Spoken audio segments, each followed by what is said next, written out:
अस्सलाम वालेकुम एवरीवन। आज हमारा टॉपिक इकोलॉजी है और कल आप लोगों ने वायरसेस का किया था। उसमें से पिछली बारी आपको बताया भी होगा कि वायरसेस में से एज सच तो कोई इतने खास क्वेश्चन नहीं आते, लेकिन ये है कि पिछली बारी उन्होंने कोविड में से एक क्वेश्चन पूछा था। बॉटनी के पेपर में था कि कोविड के वायरसेस वो किस फिल्म मतलब उससे बिलोंग करते हैं, उनकी क्लास क्या बनती। वो सार्स के वायरसेस हैं, मतलब कि रेस्पिरेटरी सिंड्रोम्स के कॉजेटिव एजेंट है। उसके अलावा पिछली बारी बायो में भी था, उसी से कोविड का ही था कि इसका जो वो अ, जो न्यूक्लियर उसका जो मटेरियल है वो कितने बेसिस पे उसका मतलब कि था। उसमें ऑलमोस्ट मेरे ख्याल से 27 के बी इसका दिया हुआ था कि इतनी इतनी बेसिस है, 27 किलो बेसिस है। तो इस तरह से जो था वो उसका एक वायरसेस के बारे में वो कोविड के ऊपर पूछ सकते हैं, डेंगू के ऊपर भी कोई उसमें से एक हो सकता है कि क्वेश्चन डाल दें। तो वायरसेस में से आप इन चीज़ों को देख लीजिएगा। और जो हमारे पास पीछे बाकी अब इकोलॉजी है, इसको हमने दो हिस्सों में डिवाइड किया। आज की जो इकोलॉजी है उसमें से ज़्यादातर जो डाटा है वो सिंपल मतलब उस चीज़ से रिलेटेड है जो पेपर में क्या कहते हैं। इसका वैसे इतना मटेरियल इसमें से नहीं आएगा। जो बाकी हमारे पास दूसरी इकोलॉजी थी जो कल करेंगे उसमें से ज़्यादा डाटा आता है। आज की इकोलॉजी में बेसिक्स हमने किया है। इकोलॉजी की डेफिनेशन में कि स्टडी ऑफ ऑर्गेनिज्म है इन देयर होम्स, क्योंकि ओइकोस का जो मतलब है वो टर्म जो ली गई है इसका मतलब है हाउस। लोगोस हम इतने ऐसे पढ़ रहे हैं, इसका मतलब कि स्टडी या डिस्कशन। तो relationship between organism and the environment to one another है। उसके अलावा इसमें से अक्सर वो ये वैसे इकोलॉजी आमतौर पे आपका जो ज़्यादातर इसका मेन जो कह सकते हैं इंपॉर्टेंस है वो इंटरव्यू के लिए। इंटरव्यू में आमतौर पे इकोलॉजी से बहुत ज़्यादा चीज़ें पूछी जाती हैं। तो उन्होंने मुझसे भी वैसे जब पूछा था इंटरव्यू में, तो उन्होंने इसके ऊपर बहुत ज़्यादा इसके मतलब कि किया था। उन्होंने पिछली बारी जो थे वो ग्लोबल वार्मिंग के ऊपर चले गए थे। उसके अलावा वो उस पे चले गए थे जो इसकी जो होती है एनर्जी की वो ट्रॉफिक लेवल्स हैं। उसके अलावा फूड चेन, फूड वेब, इसमें से काफ़ी सारे क्वेश्चन उन्होंने निकाले थे। तो इकोलॉजी को आप ये ना समझें कि इसकी वैल्यू नहीं है। इसकी वैल्यू मैंने भी देखा था पिछले साल का पेपर भी, तो उसके अंदर भी तकरीबन 4 एक एमसीक्यू इकोलॉजी से थे, तो भी इसके अंदर ऑलमोस्ट कवर करने की कोशिश की है। अब इकोलॉजी और एनवायरमेंटल बायोलॉजी में डिफरेंस, पहली बात, इकोलॉजी आमतौर पे जो स्टडी करते हैं हम उसमें ये होता है कि वो इंटरेक्शंस होती हैं with of organism with one another and with the environment as well. तो इंटरेक्शंस जो है वो उसको हम स्टडी करते हैं इकोलॉजी के अंदर। उसके अलावा जो एनवायरमेंटल बायोलॉजी है उसमें हम ये स्टडी करते हैं कि ये जो सारी मतलब के फील्ड्स हैं, डिफरेंट फील्ड्स हैं, जियोग्राफी, फिजिक्स, इकोलॉजी इटसेल्फ, तो इस चीज़ का जो है वो किस तरह से जो है वो एनवायरनमेंट पे इम्पैक्ट हो रहा है। तो इस सारे को जो है हम स्टडी करते हैं एनवायरमेंटल बायोलॉजी के अंदर। तो ये थोड़ा सा इसके अंदर डिफरेंस है एनवायरमेंटल बायोलॉजी का और इकोलॉजी का। तो ये भी जाहिर सी बात है, आपसे पेपर में तो सवाल नहीं पूछ सकता, इसको इंटरव्यू में वो पूछ सकता है कि environmental science is more overarching that incorporates many elements of earth and life science to understand various natural processes। तो इसके अंदर ये है कि बस आप इसको अंडरस्टैंड कर लीजिएगा कि इसमें इकोलॉजी में जो है हम सिर्फ सिंपल इंटरेक्शंस को जो है ज़्यादातर जो हमारा मेन स्टडी होता है फोकस का, वही मतलब यही होता है कि उसके अंदर हमने किस तरह से मतलब स्पीशीज आपस में इंटरेक्ट करती हैं।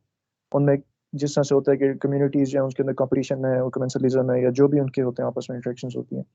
और एनवायरमेंटल बायोलॉजी में आपको पता है फिर आप डिफरेंट एस्पेक्ट्स को स्टडी करते हैं, पोल्यूशन को स्टडी करते हैं, उसके अंदर हम ग्लोबल वार्मिंग को स्टडी करते हैं, उसके अंदर हम सैलिनिटी होगी, वाटर लॉगिंग होगी, ये चीज़ें जो हम उसके अंदर देखते हैं एनवायरमेंटल स्टडी मतलब कि बायोलॉजी के अंदर। तो ये हल्का सा इसका एक छोटा सा डिफरेंस है।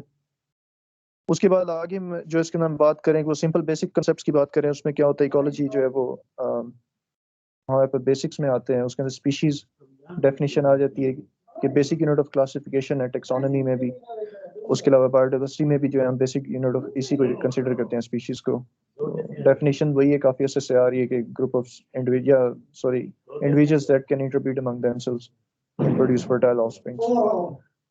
फिर इसी तरह से पॉपुलेशन है, individual of same species living together. Community जो है ऑब्वियसली वो डिफरेंट पॉपुलेशंस हैं वो जब इकट्ठी रह रही हों और उनका नॉन लिविंग एनवायरनमेंट इकट्ठा उसको करें तो फिर वो कम्युनिटी में हो जाता है। इकोसिस्टम जो है फिर वो कम्युनिटी को और फिर साथ नॉन लिविंग एनवायरनमेंट को मतलब बायोटिक फैक्टर्स, एबायोटिक फैक्टर्स दोनों को इकट्ठा कर दें तो फिर हमारे पास इकोसिस्टम आ जाता है। तो इकोसिस्टम की स्टडी भी हमारे पास दो उसमें डिवाइडेड है। इकोसिस्टम सॉरी मतलब कि इकोलॉजी इटसेल्फ जो है दो उसमें डिवाइडेड है स्टडीज की, एक ऑर्टिकोलॉजी, एक सिनिकोलॉजी। तो ऑर्टिकोलॉजी के अंदर हमने पढ़ा है कि जब हम किसी एक सिंगल स्पीशीज के इंडिविजुअल्स की स्टडी कर रहे हैं या सिंगल पॉपुलेशन की स्टडी कर रहे हैं तो हम ऑर्टिकोलॉजी कहते हैं। और सिनिकोलॉजी ये है कि जब हम एक स्पीशीज से ज्यादा मतलब कि दो पॉपुलेशंस हो गई या कम्युनिटी की इस तरह से स्टडी करें तब वो सीन इकोलॉजी में आ जाता है। लेकिन ये है कि रिसेंटली जो है अब ये सीन इकोलॉजी ऑट इकोलॉजी इस टर्म्स को छोड़ के अब इन्होंने ज्यादा इसको एक्सपेंड कर दिए। अब वो बात करते हैं स्पीशीज इकोलॉजी की, पॉपुलेशन इकोलॉजी की, कम्युनिटी इकोलॉजी की, इकोसिस्टम इकोलॉजी की। तो इसके अंदर जो है ये जो फैक्टर्स हमारे पास स्टडी करने के लिए उसकी सिर्फ मैंने उसके अंदर फोकस करने की कोशिश की है। बाकी जो हमारे पास मतलब कि जो चीज काम की नहीं है उसको शायद एक एक्सक्लूड ही कर दिया।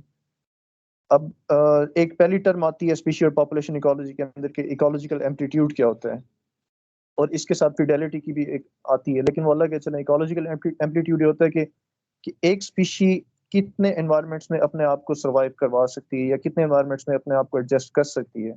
तो जो स्पीशी जितने ज्यादा एनवायरनमेंट्स में अपने आप को एडजस्ट कर सकती है उसका इकोलॉजिकल एम्पलीट्यूड उतना ज्यादा होगा। मतलब वो ज्यादा एक तरह से कह सकते हैं कि वो ज्यादा डाइवर्स है, वो एक जगह पे नहीं रह सकती, वो काफी जगह रह सकती है। इसका मतलब ये हुआ कि उसके पास इतनी एबिलिटी है कि वो बहुत सारे एरियाज में या बहुत सारे हैबिटेट्स के अंदर सर्वाइव कर सके, तो उसका इकोलॉजिकल एम्पलीट्यूड ज्यादा होता है। और ये इकोलॉजिकल एम्पलीट्यूड यही होता है, range of environmental conditions in which a species can live. उसके बाद इसके पास हमारे पास एक पिछली बार सवाल आया था, वो भी से ऑलमोस्ट मिलता जुलता ही है इकोलॉजिकल एम्पलीट्यूड से। अगर याद हो तो पिछली बार इको टाइप्स पे सवाल आया था, और वो बड़ी अजीब सी उसकी इन्होंने एक तरह से दी हुई थी। जो क्वेश्चन था उसका आंसर वैसे इको टाइप था। उसके अंदर सवाल मुझे याद नहीं है, पर ये है कि इको टाइप्स की डेफिनेशन मैंने यहाँ पे कर दी है कि इको टाइप्स हैं genetically distinct races with a taxonomic species. They are morphological and physiologically dissimilar but are interfertile. अब इसमें ये होता है कि इसमें एग्जांपल आमतौर पे लोग देते हैं बेयर की, जैसे एक पोलर बेयर है और एक ग्रिजली बेयर है, कि वो दिखने में भी डिफरेंट है, फिजिकली भी डिफरेंट है, वो मॉर्फोलॉजिकली या फिजियोलॉजिकली भी थोड़े बहुत डिफरेंट होते हैं, ठीक है। एक के पास जो है ज्यादा लिपिड्स की लेयर होती है जो पिलेज कहते हैं जिसको हम क्योंकि वो विंटर में रहता है जो पोलर बियर है, और दूसरी पास थोड़ी कम होती है जो बाकी एरियड एरियाज में रह रहा होता है। तो वो थोड़े से डिफरेंट है एक सर दूसरे से मॉर्फोलॉजिकल। जी इसमें सर मैं इंटरप्ट कर रही हूँ, सॉरी, लेकिन ये स्लाइड वही सेम शो हो रही है जो फर्स्ट आपने यहाँ पे लगाई हुई है। आप अच्छा मेरे सॉरी, ख्याल में असल में आगे चले गए हैं तो वो स्लाइड। जी जी। सॉरी सॉरी असल में वो मेरे पास सामने लैपटॉप खुला हुआ है और मैं इधर मोबाइल पे हाथ नहीं रखा। चलें खैर, मोबाइल से स्क्रीन शेयर हो रही है, मुझे जहन में नहीं रहा। सर अच्छा, इको टाइप्स की बात कर रहे थे। इको टाइप्स में ये है कि जेनेटिकली डिस्टिंक्ट है, मतलब कि इनका थोड़े बहुत जेनेटिक वेरिएशन इनके अंदर है पड़ी, बाकी फिजिकली भी डिफरेंट है एक दूसरे से और फिजियोलॉजिकली भी डिफरेंट है। तो इनमें जो चेंजेस डिफरेंसेस हैं पड़े, ठीक है, लेकिन ये कि आपस में ये इंटरब्रीड कर सकते हैं, इंटरफर्टाइल है। तो इस तरह की कोई भी चीज मतलब स्पीशीज जो है वो जो आपस में इंटरफर्टाइल है बट थोड़ी बहुत डिफरेंट भी हैं, तो वो सारी इको टाइप्स में आती हैं। उसमें एग्जांपल मैंने आपको दे दी, पोलर बेयर्स की होगी और ग्रिजली बेयर्स की होगी। इसके बाद अगली जो इसमें से बात आती है वो बायोटाइप की आती है कि फिर इको टाइप और बायोटाइप में क्या फर्क है। तो बायोटाइप ये होते हैं ऐसे ऑर्गेनिजम्स होते हैं जो मतलब कि जिनका जीनोटाइप सेम ही होता है, लेकिन उसके अंदर थोड़ी बहुत वेरिएशंस होती हैं उनके फिजिकल अपीयरेंस के अंदर।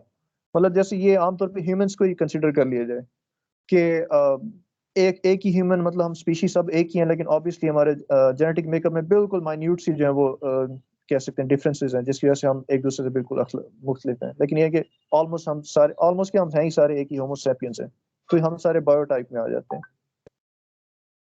लेकिन अगर हम बात करते हैं कि जैसे आज से पहले हम कहते हैं वो जो थे हमारे पास होमो इरेक्टस थे, हम होमो सैपियंस हैं, तो वो थोड़े से जिनको हम नेanderthals कहते होते हैं कि वो इको टाइप में आ जाते, क्योंकि वो हमसे जेनेटिकली भी डिफरेंट थे, वो हमसे मॉर्फोलॉजिकली भी डिफरेंट थे, फिजियोलॉजिकली भी।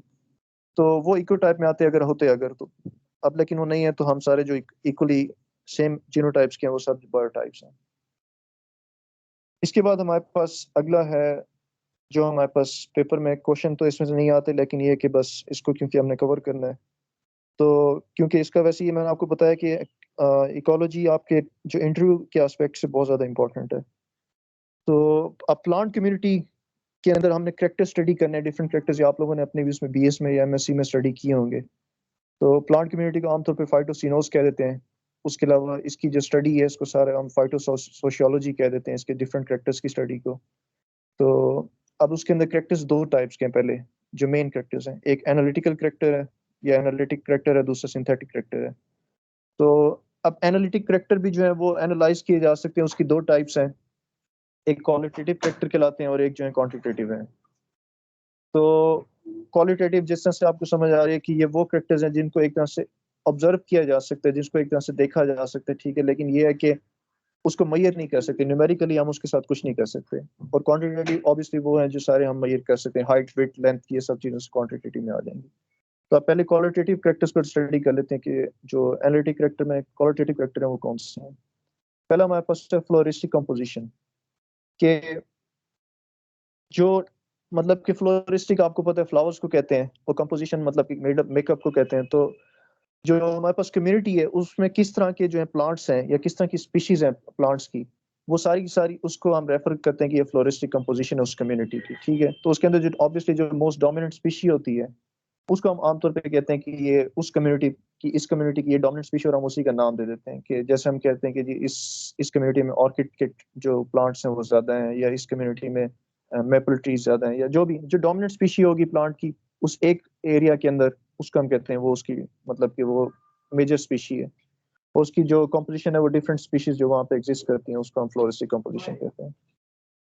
उसके अलावा अगली हमारे पास है स्ट्रेटिफिकेशन। अब स्ट्रेटिफिकेशन का मतलब ये होता है कि जैसे आपने पढ़ा होगा कि एटमॉस्फेयर में अक्सर पढ़ते हैं हम, स्ट्रेटास होते हैं, डिफरेंट लेयर्स होती हैं कि ऊपर नीचे जो है वो ट्रोपोस्फेयर, स्ट्रेटोस्फेयर। इसी तरह से जो है प्लांट कम्युनिटीज के अंदर भी लेयरिंग होती है, या उसके अंदर काफी ज्यादा वो बने होते हैं कि, और उसके अंदर मतलब कि डिफरेंट रीजन्स हैं जिसमें स्पीशीज एग्जिस्ट करती हैं। तो उसको भी उसने 3 लेवल्स में डिवाइड किया हुआ है। एक लेयरिंग है, एक जोनेशन है, और एक अल्टरनेशन है। लेयरिंग जो है वो वर्टिकल जोन्स ऑफ प्लांट्स हैं, डिस्टिंग्विश बाय देयर हाइट्स, कि मतलब कि छोटे प्लांट्स हो गए जैसे हर्ब्स हो गई, फिर श्रब्स हो गए, फिर बड़े ट्रीज हो गए, इस तरह के जो इस तरह से बना हुआ पैटर्न वो सारा लेयरिंग में आता है। फिर दूसरा उसके बाद जोनेशन है। जोनेशन में जो है वो हम वर्टिकल की बजाय हॉरिजेंटली देखते हैं कि हॉरिजेंटली जो है स्पीशीज किस तरह से है, मतलब कि इक्वल लेवल पे कौन कौन से स्पीशीज एग्जिस्ट कर रही हैं। और एंड में जो है अल्टरनेशन है कि कभी कभार ये होता है कि जोनेशन नहीं होता कि एक स्पीशी चल रही होती है या एकदम से बीच में गैप आता है, कोई मतलब और स्पीशी बीच में आ जाती है, और फिर उसके बाद दूसरे जो है वो हमारे पास मतलब कि गैप दोबारा से कंटिन्यू हो जाता है वही पिछली स्पीशीज का। तो वो जो ये सारे गैप्स होते हैं, ये जो बीच में डिफरेंट स्पीशीज आ जाती हैं, या उस एक जोन जो चल रही होती है उसको जो बीच में ये कह सकते हैं कि डिफरेंट या अल्टरनेशन आ जाती है, उसको वो पूरे का पूरे प्रोसेस को कहते हैं अल्टरनेशन। और उस स्पीशी गैप को या जो भी वो बीच में एक डिफरेंस आता है उसको अल्टरीन्स कह देते हैं, अल्टरनेस कह देते हैं, सॉरी। तो ये आमतौर पे ज्यादातर होता है कि जो वो कह रहे हैं माउंटेन्स के ऊपर इस तरह से होता है, क्योंकि माउंटेन्स पे आप देखें कि डिफरेंट एनवायरनमेंट ठीक जो है वो एक तरह से जो है डिफरेंट स्पीशीज भी एग्जिस्ट करती है, क्योंकि एनवायरनमेंट भी चेंज होता जाता है हाइट के साथ। तो निचली लेवल पे हो सकता है ग्रासेज हो, ऊपर जाए तो थोड़े से वो जो कह सकते हैं हर्ब्स टाइप की जो वो आ जाती हैं, फिर बिल्कुल इस ऊपर जाके जो है डिफरेंट एनवायरनमेंट हो जाता है। तो ये एकदम से उनकी जो जोन जो है चेंज होती जाती है। तो इस तरह की चेंजेस जो है वो सारी अल्टरनेशन में आती हैं। उसके बाद हमारे पास पीरियोडिसिटी है, अगला इसका जो करेक्टर है। पीरियोडिसिटी में ये होता है कि ये डिफरेंट मतलब कि जो वेरियस प्रोसेसेस होते हैं जो कि फ्लावरिंग से रिलेटेड होते हैं, या जो प्लांट की लाइफ से रिलेटेड है, जिसमें फ्लावरिंग होगी, पॉलिनेशन होगी, रैपनिंग ऑफ फ्रूट्स हो गए, सीड्स होगी। तो ये जब इनकी रेगुलर अक्रेंस होती है, या जब इनका जो सीजनल जो इनकी आना होता है, टाइम होता है इन सब प्रोसेसेस का, तो उसको हम कहते हैं स्टडी करते हैं पीरियोडिसिटी के अंदर। तो उसके अंदर भी दो डिफरेंट एस्पेक्ट्स को हम स्टडी करते हैं, एक फिनोलॉजी है और एक एस्पेक्शन है। फिनोलॉजी वो होती है जो हम सपोज करें हम किसी एक स्पीशी को हम स्टडी कर रहे हैं, जैसे हम ट्यूलिप की स्पीशीज को हम स्टडी कर रहे हैं, ठीक है, हम ये देखना चाहते हैं कि ट्यूलिप्स के जो है कब फ्लावर लगते हैं, कब इनके जो है वो सीड्स बनते हैं, सब कुछ कब होता है। तो जब हम एक स्पीशी ऑर्गेनिज्म के ऊपर या एक स्पीशीज के ऊपर जो हम फोकस कर रहे हैं, उसकी सीजनल टाइमिंग, उसके इन फिजियोलॉजिकल एक्टिविटीज को हम मॉनिटर कर रहे हैं, तब हम फिनोलॉजी कहते हैं। और जब हम पूरी कम्युनिटी को कंसीडर कर रहे होते हैं कि पूरी कम्युनिटी में कब जो है वो फ्लावरिंग हुई और कब जो है वो मेजर स्टेजेस आए, डिफरेंट उसके लेवल्स आए ग्रोथ के कब हुए, तो तब हम उसको कहते हैं एस्पेक्शन कहते हैं, ठीक है। तो ये थोड़ा सा इसके अंदर एस्पेक्शन और फिनोलॉजी का अक्सर आ जाता है क्वेश्चन। उसके अलावा वाइटलिटी और विगर है, ये आपको नाम से ही पता चल रहा है, वाइटल कोई चीज होती है, इंपॉर्टेंट होती है, विटालिटी जो है वो मतलब कि उसकी हेल्थ हो जाती है, विगर भी हेल्थ में आ जाता है। तो स्पीशीज की हेल्थ कैसी है, मतलब कि क्या वो वहाँ पे स्ट्रॉन्ग स्पीशीज हैं, क्या वो हेल्दी स्पीशीज हैं, या एफिमेरल प्लांट्स हैं जो एक साल में खत्म हो जाते हैं। तो इस तरह के सारे वो इसमें आ जाता है वाइटलिटी में। इसके अंदर वो फिर वुडी प्लांट्स भी आ जाते हैं, और वो सारे मतलब कि किस तरह की उनकी कंपोजिशन है, कि एक जैसे आपको पता है पेरिनियल्स होते हैं, फिर बाइनियल्स होते हैं, एफिमेरल्स होते हैं। ये सारे पेरिनियल्स सारा साल होते हैं, बाइनियल्स जो हैं वो सीजनल होते हैं, 2 सीजन के होते हैं। तो इस तरह से वो जो है डिफरेंट जो मेंबर्स हैं उनकी किस तरह से जो है वो लाइफ उनकी एग्जिस्ट करती है, उनकी हेल्थ किस तरह की है। आखिरी लाइफ फॉर्म में हमें ये है कि उसने लाइफ फॉर्म, आपको पता है डिफरेंट जो प्लांट स्पीशीज हैं वो किस किस तरह की हो सकती हैं। उसके अंदर वेजिटेटिव फॉर्म में जो उसने डिस्कस किया कि फाइटोप्लैंक्टन्स हो सकते हैं, एंडोफाइट्स होते हैं, एपीफाइट्स हो सकते हैं, पिनेरोफाइट्स हो सकते हैं। हैबिटेट फॉर्म पे लाइफ फॉर्म किस तरह की हो सकती है। हैबिटेट जो हमें पता है कि वो एरिया होता है जहाँ पे स्पीशीज रहा करती हैं। तो उसके अंदर हमारे पास जीरोफाइट्स हैं, ऑब्वियसली वो एरिड एरियाज में होंगे। मीजोफाइट्स हैं वो न्यूट्रल एनवायरनमेंट में होंगे। हाइड्रोफाइट्स जो हैं वो आमतौर पे वहाँ पे होंगे जहाँ पे वाटर जो है अबंडेंट है। और एंड में ग्रोथ के ऊपर है कि ग्रोथ में हम स्टडी इस तरह से करते हैं कि एक ही स्पीशी जो है, आमतौर पे अगर आप उसको डिफरेंट एनवायरमेंटल कंडीशन प्रोवाइड करें तो वो डिफरेंट तरीके से ग्रो करती है। आप उसको जो है वो न्यूट्रन की कमी करें तो स्टंटेड ग्रोथ शो करेगी। अगर आप उसको ज्यादा न्यूट्रन प्रोवाइड करें तो हो सकता है वो कुछ और फिनोमिनन शो करे ग्रोथ का। तो इस तरह से डिफरेंशियल ग्रोथ जो है वो सेम स्पीशी की जब हम स्टडी करते हैं तो उसको हम ग्रोथ फॉर्म स्टडी करते हैं। उसके बाद एंड में वापस जो इसका करेक्टर है वो सोशिएबिलिटी है या ग्रेगेरियसनेस है, कि प्रॉक्सिमिटी और नियरनेस ऑफ प्लांट्स और शूट्स टू वन अनदर। कि जब दो दरख्त उगे हुए हैं तो उनकी कितने जो है स्टेम्स कितनी करीब है, या उनकी ब्रांचेस एक दूसरे के कितनी करीब आई हुई हैं, या उनके जो शूट्स हैं वो कितनी एक दूसरे के करीब है। तो वो इस सारे को हम स्टडी करते हैं सोशियबिलिटी या ग्रेगेरियसनेस के अंदर। आगे इसको ये लिखा हुआ है कि डिटरमाइन किया जाता है ब्राउन ब्लैंकवुड स्केल के हिसाब से। अच्छा, ये चीजें वैसे आमतौर पे ये सारी की सारी क्लासिफिकेशन जितनी भी है ये आमतौर पे आती है लॉन्ग क्वेश्चन का पार्ट बनती है। इसमें से फिनोलॉजी और एस्पेक्शन जो है ये फिर भी जो है हम कह सकते हैं कि ये एमसीक्यू में आ जाता है कि seasonal timing of events in life of an organism, ये फिनोलॉजी में आ जाएगा। और कम्युनिटी में स्टडी कर रहे हैं तो पूरा वो एस्पेक्शन में आ जाएगा। पीरियोडिसिटी क्या हो सकती है इसका भी पूछ सकता है वो। तो ये इसमें से आप चीजें जो है वो इसमें फिनोलॉजी, पीरियोडिसिटी ये देख लीजिएगा। उसके अलावा सोशियबिलिटी में ये भी ठीक है। इसके अंदर वो पूछ सकते हैं कि प्रॉक्सिमिटी और नियरनेस ऑफ प्लांट्स और shoots to one another is called what, वो इसको डाल सकते हैं। बाकी स्ट्रेटिफिकेशन हो गई, विटैलिटी एंड विगर हो गया, उसके अलावा फ्लोरिस्टिक कंपोजिशन हो गई, ये नहीं पूछने वाला। फाइटोसोशियोलॉजी पूछ सकता है क्या होती है, कि the study of description analysis and synthesis of grouping of plants communities is called phytosociology. और एक तरह से स्टडी ऑफ कम्युनिटी ही है, प्लांट कम्युनिटी। तो इकोलॉजिकल एम्पलीट्यूड पूछ सकता है, इकोटाइप पूछ सकता है आपसे, बायोटाइप पूछ सकता है। उसके बाद क्वांटिटेटिव कैरेक्टरिस्टिक्स में से पॉपुलेशन डेंसिटी, ये पहला इसका जो है हमारे पास फैक्टर है क्वांटिटेटिव में। डेंसिटी आपको पता है कि डिफरेंट मतलब कि स्पीशीज हैं पर यूनिट एरिया, तो वो डेंसिटी में आ जाता है। नंबर ऑफ इंडिविजुअल्स हैं पर यूनिट एरिया, उसके अंदर जो है उसको हम डेंसिटी में कंसिडर करते हैं। कवर ये है कि उन्होंने लैंड का एरिया कितना कवर किया हुआ है, ग्राउंड का एरिया कितना कवर किया हुआ है, उसकी लीव्स ने, स्टेम्स ने, इन्फ्लोरेसेंस ने प्लांट की, तो वो सारा कवर में आ जाता है। हाइट सिंपल टर्म है कि उनकी एक एक प्लांट स्पीशी की हाइट कितनी होती है।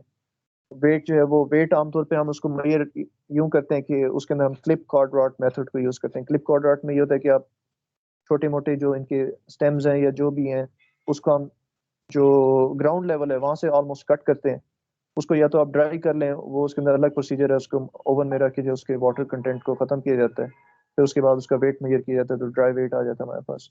तो वो क्लिप कॉर्डरॉट मेथड के थ्रू जो हम वेट मेजर कर सकते हैं। उसके अंदर ये है कि प्लांट्स को छोटे मोटे क्लिप्स किए जाते हैं उनके, मतलब क्लिप का मतलब ये है कि उनके एक छोटा पोर्शन कट किया जाए, जैसे आप कल में काटते हैं ये गुलाब के फूल हो गए या इस तरह की कोई भी पौधे हैं, उस तरह से वो। वॉल्यूम ऑलमोस्ट डेंसिटी की उसी में आ जाता है, डेफिनेशन में आता है। लेकिन थोड़ा सा इसमें यह है कि इसमें आप एरिया की वजह आप स्पेस कहते हैं कि पूरी स्पेस जो कवर्ड होती है वो 3 डायमेंशनल स्पेस जो कवर्ड करता है, तो उसको आप कहते हैं कि वो कितना उसको कवर किया हुआ है, तो वो वॉल्यूम में आ जाएगा। उसके बाद हमारे पास फ्रीक्वेंसी है। फ्रीक्वेंसी ये होती है कि इंडिविजुअल्स जो हैं वो कितने एरिया बाद जो है दोबारा वो बंदा या दोबारा वही जो स्पीशी है वो कितने एरिया के बाद दोबारा वो आ जाती है, मतलब उसकी कितने देर अरसे बाद दोबारा उसकी जो अक्रेंस विजिबल हो जाती है। तो फ्रीक्वेंसी और इकोलॉजिकल एम्पलीट्यूड ऑलमोस्ट सिमिलर है। फ्रीक्वेंसी में ये है कि जितनी ज्यादा उसकी फ्रीक्वेंसी होगी, मतलब वो जितने ज्यादा एरिया पे होगा, इसका मतलब ये है कि उसका इकोलॉजिकल एम्पलीट्यूड उतना ज्यादा है, वो उतना ज्यादा डाइवर्स है, उतना ज्यादा उसके पास इतनी एबिलिटी कि वो ज्यादा फैल सके। तो ये इसके अंदर आ जाता है। अच्छा, इसके बाद सिंथेटिक करेक्टर्स हैं। ये वो करेक्टर्स हैं जो हम एनालिटिक करेक्टर्स को स्टडी करने के बाद जो है ऑब्जर्व करने के बाद हम उसके पास कहते हैं कि हम उसका हम एनालाइज कर चुके हैं, उसके हम एक अब समरी बनाते हैं कि इसका ये हो सकता है अब उससे, तो वो सिंथेटिक करेक्टर्स हैं। जैसे अब आपके पास फिजिक्स में है स्केलर क्वांटिटीज और वेक्टर क्वांटिटीज, तो स्केलर के बाद जो है आप उससे वेक्टर्स बनाते हैं। तो अब यहाँ पे हमारे पास सिंथेटिक करेक्टर्स में प्रेजेंस पहला है, और कंसिस्टेंसी है। प्रेजेंस और कंसिस्टेंसी मैंने इस वजह से नहीं लिखी, प्रेजेंस आपको पता है कि सिंपल कितनी स्पीशी कितने परसेंट प्रेजेंट है उसको हम प्रेजेंस में ले जाते हैं, और कंसिस्टेंसी के वो कितनी कंसिस्टेंसी से प्रेजेंट है, कितनी कांस्टेंट है उसकी प्रेजेंस जो है। उसके अलावा फिडेलिटी आ जाता है। फिडेलिटी का कंसेप्ट वो अक्सर पूछ लेता है, इकोलॉजिकल एम्पलीट्यूड के ये ऑपोजिट है। इकोलॉजिकल एम्पलीट्यूड का मैंने आपको बताया कि वो स्पीशी की डाइवर्स होने की एक एबिलिटी है, वो ज्यादा एरिया पे फैलने की या ज्यादा एरिया पे सर्वाइव करने की। अब फिडेलिटी में ये होता है कि स्पीशी एक एरिया से उसकी अफेक्शन होती है, एक एरिया में ही ग्रो करने की एबिलिटी होती है उसकी, मतलब कि उस एरिया के साथ उसकी फिडेलिटी या उसकी जो है वो फिडेलिटी का मतलब ऐसा होता है किसी के साथ आप कह सकते हो कि भरोसा कह लो, या जैसे कहते हैं एक दूसरे से तावन करते हैं, तो इस तरह से उसकी फिडेलिटी जिस एरिया के साथ है वो उससे ज्यादा बाहर नहीं जा सकती, उसकी इन्वायरमेंटल कंडीशन उसको अलाउ नहीं करती कि वो उससे बाहर जा सके, उसका जेनेटिक मेकअप भी इस तरह का नहीं है। तो जिसकी फिडेलिटी ज्यादा है उसका इकोलॉजिकल एम्पलीट्यूड जो है कम होगा, और जिसका फिडेलिटी कम है उसकी इकोलॉजिकल एम्पलीट्यूड ज्यादा होगा। तो इसी वजह से जो है हम इसके अंदर एक टर्म आती है फिर इंडिकेटर स्पीशीज क्या होती है।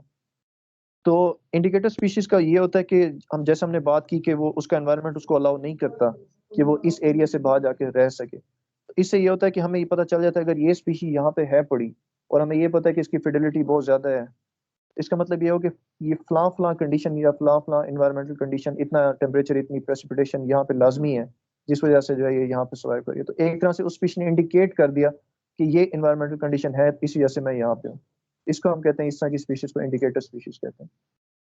बाकी इसके अंदर डोमिनेंस है, जिस तरह से हम जेनेटिक्स में डोमिनेंस पढ़ते हैं इस तरह से यहाँ पे कि एक प्लांट स्पीशी जो है वो उसका इम्पैक्ट क्या है दूसरी प्लांट स्पीशी के ऊपर, क्या वो उसकी सनशाइन को रोक रही है या जो भी उसकी जो एबिलिटी है सर्वाइव करने की उसका वाटर कंज्यूम कर रही है, तो वो डोमिनेंस में आ जाता है। उसके बाद फिजियोग्नोमी है। फिजियोग्नोमी सिंपल जिस तरह से हमारे पास ऊपर था कि उसका लाइफ फॉर्म कैसी है, यहाँ पे फिजियोग्नोमी है कि उसकी अपीयरेंसेस कैसी हैं, जो पूरी कम्युनिटी है पूरा स्टैंड जो भी है उसकी अपीयरेंस किस तरह से दिखती किस तरह से है। उसके अंदर ये है कि हमारे पास डिफरेंट स्पीशी आ जाती हैं कि वो क्या वो मतलब कि यूनिफॉर्म अरेंजमेंट में है, क्या वो पैचेस में स्कैटर्ड है या वो डिफरेंट उसके एरियाज में एलोकेटेड है, तो इस तरह से क्या वो श्रबी सारी है या हर्ब्स के अंदर है या इस तरह से ट्रीज उगे हुए हैं, तो सारा उसमें फिजियोग्नोमी में आ जाता है। अच्छा, अब इसके बाद मेथड्स क्या है इसको स्टडी करने के वेजिटेशन के, ये भी आपको पता है, इसमें से क्वाड्राट मेथड, ट्रांसेक्ट मेथड और बाइसेक्ट मेथड, ये आमतौर पे पूछ सकते हैं, वो एमसीक्यू के अंदर बना सकते हैं, क्योंकि क्वाड्राट मेथड में वो पूछ सकते हैं कि रेक्टेंगुलर स्केल के जरिए हम जो स्पीशीज को मेजर करते हैं उस ये स्क्वायर को यूज करके हम मेजर करते हैं उसको हम क्या कहते हैं। उसके अलावा लाइन को हम एक सीरीज में या लेंथ में बिछा दें, उसके बाद साइड्स पे जितनी स्पीशीज है उसको स्टडी करें, वो तो इस तरह से वो पूछ सकते हैं। और उसके अलावा जो पीछे करेक्टर्स थे इसमें से फिडेलिटी को आप देख लीजिए, इंडिकेटर स्पीशीज क्या होती हैं, और फिजियोग्नोमी जो है ये बाकी जो है बाकी आपको डिस्कस कर लिया, उसकी जरूरत नहीं पड़ेगी। क्वाड्राट मेथड ये होता है कि सिंपल एक स्क्वायर होता है जिसकी चारों साइड्स इक्वल होती हैं, ठीक है।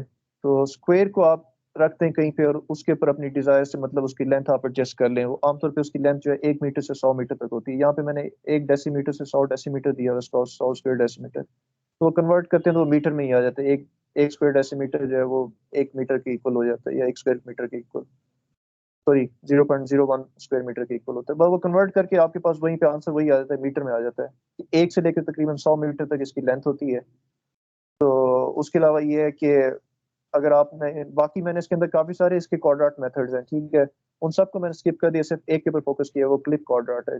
अगर ड्राई वेट मेजर करना हो, जैसे मैंने आपसे बात की गई, उसकी कटिंग करके आप उसको जो है वो मेजर करना चाहते हैं तो उसको पहले ओवन में रख के उसका जो वाटर है उसको जरा इवेपोरेट करवा दें, उसके बाद जो है उसके जो कंटेंट है उसको आप मेजर कर लें। तो इसको हम फ्लिप क्वाड्राट के मेथड के थ्रू स्टडी करते हैं कि आप स्क्वायर के अंदर उसको आप पहले उस स्पीशी को देख लें, उसको कर लें। उसके बाद ट्रांसिक मेथड है। ट्रांसिक मेथड में ये होता है कि सिंपल एक लाइन या एक बेल्ट जो है, ऊपर था कि हम स्क्वायर यूज करते थे, यहाँ पे एक लाइन और बेल्ट बिछाते हैं। इधर मैंने वैसे दिखाया हुआ पिक्चर के अंदर कि जैसे ये खड़ा हुआ है ये बंदा सा, और इसने जो है एक लाइन रखी हुई है दरमियान में, और उसके ऊपर साइड पे ये देखता जा रहा है इसके साइड पे कौन कौन सी स्पीशीज है। तो इस तरह से जो है वो स्टडी जो होती है वो सारी उसमें आती है ट्रांसेक्ट मेथड में। उसकी भी दो एक कैटेगरीज है, एक लाइन ट्रांसेक्ट है जो बिल्कुल लीनियर चेन या रोप के ऊपर जैसे इसने ये लीनियर एक रस्सी सी रखी हुई है, और दूसरा बेल्ट ट्रांसेक्ट है। बेल्ट में ये होता है कि अगर आपने ऊपर क्वाड्रेट में स्क्वायर को रखा था तो यहाँ पे आप रेक्टेंगल रखते हैं। रेक्टेंगल में होता है कि दो साइड छोटी होती हैं और दो साइड जो है लंबी होती है। तो रेक्टेंगल को जो है आप रख के जो है उसके अंदर जो जितनी स्पीशीज आती हैं उसको स्टडी कर सकते हैं, वो बेल्ट ट्रांसेक्ट में आ जाएगा। आखिरी हमारे पास इसमें है वो बाइसेक्ट मेथड है। ये अब बाइसेक्ट मेथड और बाकी में ये फर्क है कि जो क्वाड्रेट मेथड है, जो हमारे पास ये ट्रांसेक्ट मेथड है, ये दोनों स्टडी करते हैं कि हॉरिजेंटली जो स्पीशीज हैं वो किस किस तरह की है, कौन कौन से स्पीशीज हैं या कितनी स्पीशीज हैं, ठीक है। मतलब हॉरिजेंटल लेवल पे, ग्राउंड लेवल पे स्पीशीज कैसी हैं। लेकिन अगर आपको स्पीशी की हाइट मेजर करनी है या प्लांट या जो भी लगा है तो उसके लिए आप बाइसेक्ट मेथड यूज करते हैं। उसमें आप कोई छोटा प्लांट है तो एक सिंपल सा जो है वो स्केल लेके आप उसको मेजर कर सकते हैं। अगर प्लांट बड़ा है तो आप उसको जो है वो रोप के जरिए जो है उसकी मतलब ऊपर से ब्रांचेस लगा के जो है उसको नीचे तक फिर मेजर कर सकते हैं। तो अगर किसी हाइट को मेजर करना है या वर्टिकल डिस्टेंस को मेजर करना है तब हम बाइसेक्ट मेथड को यूज करते हैं। तो एक क्वाड्रेट पूछ सकते हैं आपसे कितने उसमें मीटर का हो सकता है, तो 1 मीटर से 100 मीटर तक मैक्सिमम। उसके बाद ट्रांसेक्ट मेथड होता है, कितनी टाइप्स का होता है, लीनियर हो सकता है, रेक्टेंगुलर भी हो सकता है। और बाइसेक्ट मेथड ये यूं पूछ सकते हैं आपसे कि अगर हाइट मेजर करनी हो तो तब हम जो है वो या वर्टिकल डिस्टेंस मेजर करने हो तब कौन सा मेथड यूज करेंगे वेजिटेशन को स्टडी करने के लिए, तो उसमें हमें बाइसेक्ट मेथड यूज है। एंड में सक्सेशन है। सक्सेशन में आपको पता है कि ये एक पीरियोडिकल चेंजेस हैं कम्युनिटी की, उस मतलब कि स्पीशी कंपोजिशन में, उसकी पूरे स्ट्रक्चर के अंदर। तो एक स्पीशी आती है दूसरे को रिप्लेस करती है। तो इसके अंदर जो है हमारे पास पहली जो दो टर्म्स हैं, एक ऑटोजेनिक सक्सेशन और एक एलोजेनिक सक्सेशन है। तो ऑटोजेनिक सक्सेशन में ये होता है कि अगर स्पीशी जो प्लांट स्पीशीज है वो खुद ही जो है उन्होंने एरिया के ऊपर वो गई हैं और उस एरिया में जो दोबारा से जो है वो उसको मतलब हर्ब से श्रब्स और श्रब से वुड्स और फिर वुड से वो क्लाइमेट स्टेज तक पहुंची हैं। मतलब कि बाहर से कोई एक्सटर्नल एजेंट नहीं था, प्लांट स्पीशीज खुद जो है वो सक्सेशन को कैरी कर रही थी। ऐसी सक्सेशन को हम कहते हैं ऑटोजेनिक। और अगर प्लांट्स के अलावा कोई और एजेंट जो है सक्सेशन कॉज कर रहा है तो उसको हम एलोजेनिक सक्सेशन कह देते हैं। उसके अंदर ह्यूमंस भी हो सकते हैं, वो फायर लगा के या वो जिस तरह से भी वो खुद ही इम्प्लांट मतलब प्लांटेशन करके उसके बाद जो वो कर सकते हैं, तो वो सारी एलोजेनिक में आ जाएगी। अब इसके अलावा भी दो टाइप्स इसकी आती हैं। प्राइमरी सक्सेशन क्या होती है कि ऐसी सक्सेशन जो ऐसे एरिया में स्टार्ट हो रही है जहाँ पे पहले प्लांट स्पीशीज नहीं थी, अब जब बिल्कुल बैरन लैंड था, ठीक है, जहाँ पहले कोई भी स्पीशीज नहीं थी, तो वहां पे जो सक्सेशन होती है प्राइमरी सक्सेशन आती है। और सेकेंडरी ये होती है कि जहाँ पहले से कुछ स्पीशीज प्लांट स्पीशीज एग्जिस्ट कर रही थी लेकिन क्लाइमेक्स स्टेज पे नहीं थी, तो वहां पे जो सक्सेशन स्टेज स्टार्ट हो गई है, फिर वो आगे जो कंटिन्यू हुई है क्लाइमेक्स स्टेज पे पहुंच गई है, तो सेकेंडरी में आती है। इसके अलावा भी हमारे पास दो चार टर्म्स आती हैं, ये आ सकती हैं वैसे कि हाइड्रो हाइड्रार्क्स क्या होती है, हाइड्रोसीर क्या होती है, जीरा आर्क क्या होती है, जीरो सीर या इस तरह से। तो हाइड्रार्क का आपको पता है कि जो वाटर के अंदर होगा ऑब्वियसली जो सक्सेशन होगी वो हाइड्रोसीर में आती है, जो जीरो सीर में होती है वो लैंड के ऊपर होती है। उसकी भी हमारे पास टाइप्स हैं। अगर वो सलाइन वाटर के अंदर हो रही है तो वो हेलोसीर कहलाती है। अगर वो लैंड के ऊपर हो रही है तो लिथोसीर कह देते हैं, जो हमारे पास जीरो सीर है। और अगर जीरो सीर हमारे पास सैंड पे हो रही है तो उसको हम सेमोसीर कह देते हैं। तो सेमोसीर ये वैसे लफ्ज सेमो जो निकला सैंड से ही निकला है तो उसको वो उस तरह से शो करता है। ठीक है, ये हमारे पास सेक्शनल सक्सेशन जो है डिफरेंट टाइप्स हैं उसकी। ऑटोजेनिक पूछ सकता है क्या होती है, एलोजेनिक पूछ सकता है, primary succession, secondary succession, hello भी पूछ सकते हैं, लिथो भी और सेमो भी, तो ये सारी वो पूछ सकता है। ठीक है, ये सक्सेशन की कुछ टाइप्स इंपॉर्टेंट हैं। उसके अलावा अब डिफरेंट स्टेजेस हैं हाइड्रार्की या हाइड्रोसील के हमारे पास। उसके अंदर ये है कि स्टेजेस के अंदर, अब ये लॉन्ग क्वेश्चन है, सक्सेशन सबको पता है कि एक तरह से लॉन्ग क्वेश्चन है, ठीक है। इसको एमसीक्यू के अंदर सिर्फ आप इतना ही तैयार करें जितनी उसकी जरूरत है। और उसके अंदर जो मेजर बन सकता है उसके अंदर बस ये है कि आप स्टेजेस के नाम याद रखें। पहली बात तो ये है स्टेजेस के नाम याद होने चाहिए। अब उसके अंदर पहली स्टेज जो हाइड्रोसील में है वो ये फाइटोप्लैंक्टन की स्टेज है। फाइटोप्लैंक्टन का आपको पता है फ्लोटिंग के प्लांट स्पीशीज होती हैं, स्मॉलर या माइक्रो ऑर्गेनिजम्स होते हैं। ये पहली कम्युनिटी के अंदर मतलब कि हमारे पास हाइड्रोसील में ये पायोनियर स्पीशीज होती हैं। जैसे हमारे पास आगे जीरो सीर आएगा या लैंड लैंड पे जो हमारे पास सक्सेशन आएगी उसमें लाइकन्स जो है हमारे पास पायोनियर स्पीशीज होते हैं। तो आप पायोनियर स्पीशीज का नाम याद रखें, जैसे इधर फाइटोप्लैंक्टन्स हैं वहाँ पे लाइकन्स हैं।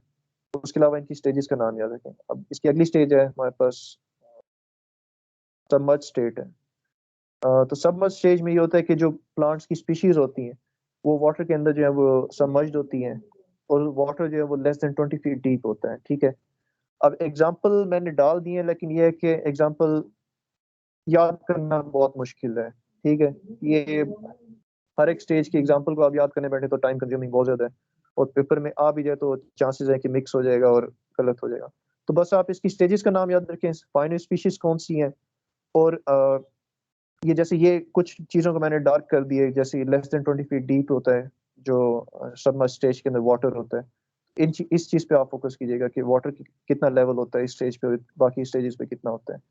फिर फ्लोटिंग स्टेज होती है, इसमें आपको वाटर लेवल की जरूरत नहीं है। फ्लोटिंग स्टेज में ये होता है कि वो प्लांट की स्पीशीज होती है, जैसे वो निम्फिया हो गया, जैसे वो लोटस की स्पीशीज हैं, तो सारे उनकी जो वो ऊपर अपर पार्ट होते हैं वो हमेशा वाटर पे फ्लोट कर होते हैं, उनकी रूट्स जो नीचे सॉइल के अंदर ही होती हैं।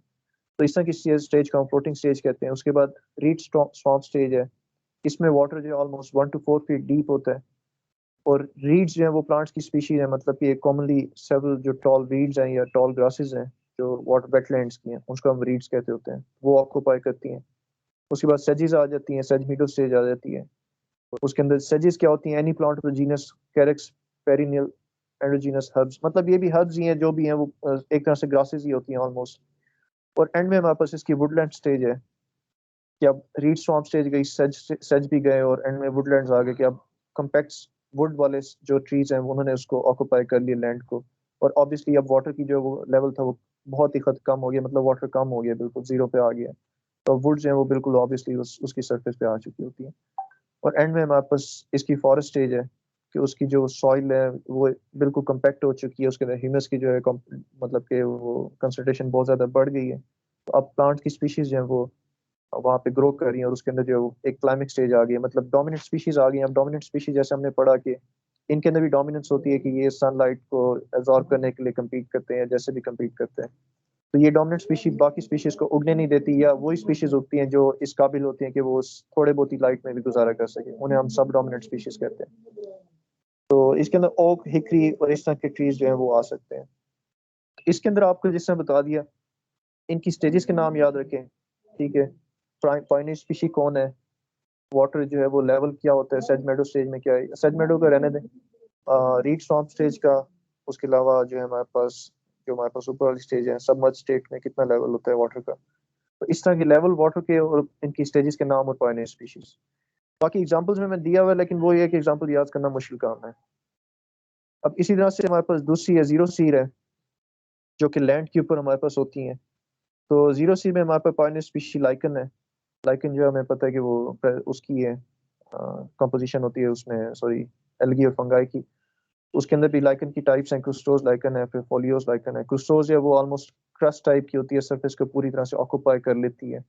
तो उसके अंदर स्पीशी की एग्जांपल फिर मैंने दी है, लेकिन वही बात है कि वो याद करना मुश्किल है। राइजोकार्पोन है, लेसीडिया है, राइनोडीना है। उसके अलावा फोलियोस लाइकन है, ये आमतौर पे लीफ लाइक इनका स्ट्रक्चर होता है। ये दूसरी लाइकन होती हैं जो ऑक्यूपाई करती हैं उसको, सरफेस को। क्रुस्टोज के बाद ये आती हैं। उसके बाद जब ये, क्योंकि इनको पता है हमें सक्सेशन में ये होता है कि एक स्पीशी डेड होती है तो वो अपने जो ह्यूमस है उसको अक्मुलेट करती है सॉइल के अंदर, सॉइल जो है वो थोड़ी फर्टाइल होती है, या उसके अंदर जो है वो एक तरह से कंटेंट उसका इंक्रीज हो जाता है।